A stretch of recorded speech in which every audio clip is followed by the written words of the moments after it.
जय हिंद। मैं हूं प्रिंस शुक्ला और स्वागत है आपका क्राइम फ्री इंडिया न्यूज में।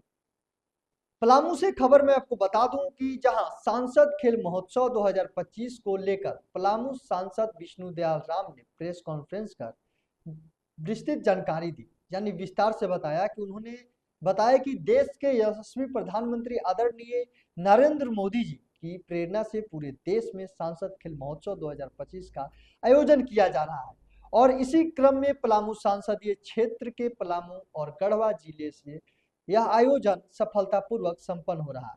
सांसद विष्णुदयाल राम ने बताया कि इस खेल महोत्सव के लिए कुल 12,208 खिलाड़ियों ने रजिस्ट्रेशन कराया था, जिनमें से लगभग 4,052 खिलाड़ियों ने विभिन्न प्रतियोगिताओं में भाग लिया।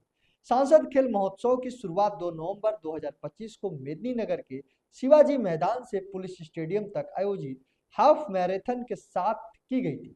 इस महोत्सव के तहत फुटबॉल, कराटे, गतका, बैडमिंटन, कबड्डी, वॉलीबॉल, जूडो और खो खो जैसे महत्वपूर्ण खेलों का आयोजन किया गया। खिलाड़ियों ने शानदार प्रदर्शन करते हुए खेल भावना और अनुशासन का परिचय दिया। उन्होंने बताया कि फुटबॉल टूर्नामेंट का फाइनल मुकाबला 24 दिसंबर 2025 को सुबह 10 बजे पुलिस स्टेडियम में होगा, मेदिनीनगर में खेला जाएगा। वहीं सांसद खेल महोत्सव 2025 का समापन और पुरस्कार वितरित समारोह 25 दिसंबर को सुशासन दिवस के अवसर पर मेदिनीनगर टाउन हॉल में आयोजित होगा, जहां लगभग 4,052 खिलाड़ियों को सम्मानित किया जाएगा। इस खास मौके पर देश के प्रधानमंत्री नरेंद्र मोदी जी वर्चुअल माध्यम से खिलाड़ियों को संबोधित करेंगे। सांसद ने स्वयं सहायता समूह की महिलाओं की सराहना करते हुए कहा कि महिलाओं ने भी विभिन्न खेलों में बढ़ चढ़कर हिस्सा लिया। सांसद विष्णुदयाल राम ने कहा कि खेल सिर्फ मनोरंजन नहीं बल्कि उज्जवल भविष्य की नींव है। सुनिए और सांसद विष्णुदयाल राम ने क्या कुछ कहा।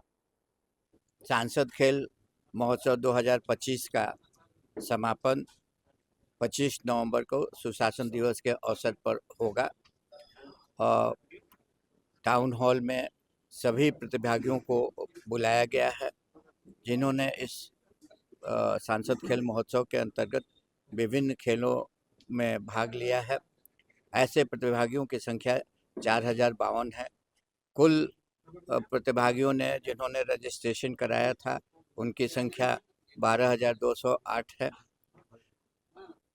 फुटबॉल जो यहाँ का सबसे ज़्यादा लोकप्रिय खेल है, उसके अलावा वॉलीबॉल, जूडो, कराटे, गतका, बैडमिंटन, कबड्डी, खो खो का भी आयोजन किया गया था और प्रतिभागियों ने बढ़ चढ़ करके इसमें हिस्सा लिया था। जो टीम चैंपियन हुई है उसको शील्ड और सर्टिफिकेट और ट्रॉफी देने का कार्य किया जाएगा। जो खिलाड़ी प्रथम, द्वितीय, तृतीय स्थान प्राप्त किए हैं उनको सर्टिफिकेट और ट्रॉफी देने का कार्य किया जाएगा। साथ ही साथ वैसे खिलाड़ियों को बुला करके उन्हें सम्मानित करने का कार्य किया जाएगा जिन्होंने अंतर्राज्यीय स्तर पर या सैफ खेलों में या अन्य एशियाई खेलों में मेडल प्राप्त किया है, चाहे वो पैरालंपिक गेम्स हो, चाहे विभिन्न राज्यों के द्वारा, विभिन्न संगठनों के द्वारा आयोजित किए जाने वाले खेल हों, तो उनको भी बुला करके उनको सम्मानित करने का कार्य किया जाएगा। आपको पता है, देश के यशस्वी प्रधानमंत्री जी का कहना है कि खेल केवल मनोरंजन नहीं है बल्कि इससे राष्ट्र की नींव पड़ती है। तो सारे सांसदों के द्वारा अपने अपने संसदीय क्षेत्र के अंतर्गत खेल महोत्सव का आयोजन किया गया और कल परसों आदरणीय प्रधानमंत्री जी के द्वारा सभी खिलाड़ियों को संबोधित किया जाएगा और जहां पर टू वे कम्युनिकेशन की व्यवस्था है, वो खिलाड़ियों से फीडबैक भी लेना पसंद कर सकते हैं। तो इस अवसर पर हम इतना ही कहना चाहेंगे कि इस प्रकार की प्रतियोगिता के आयोजन से प्रतिभावान खिलाड़ियों को एक मंच मिलता है जहां पर वो अपनी प्रतिभा का निखार कर सकते हैं और अपने प्रदर्शन के आधार पर भविष्य में राज्य स्तर पर या देश स्तर पर या अंतर्राष्ट्रीय स्तर पर अपने खेलों का, अपने विधाओं का प्रदर्शन कर सकते हैं।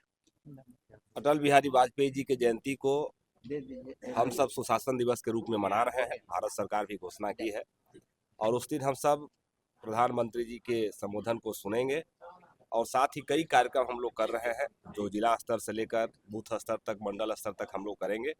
25 तारीख को हम लोग फल वितरण और कंबल वितरण, सफाई अभियान, कई कार्यक्रम हम लोग आयोजित कर रहे हैं जिससे कि उनकी जो अटल बिहारी वाजपेयी जी का जो बात है, जो विचार है, उसको जन जन तक पहुंचाने का काम करेंगे। और अटल बिहारी वाजपेयी जी ने जो झारखंड के लिए किया है, स्थापना करने का काम किया है, इन सारी बातों को लेकर लोगों के बीच में जाकर जाएंगे और सुशासन दिवस को हम लोग जिला स्तर से लेकर बूथ स्तर तक जाकर मनाने का कार्यक्रम कर रहे हैं।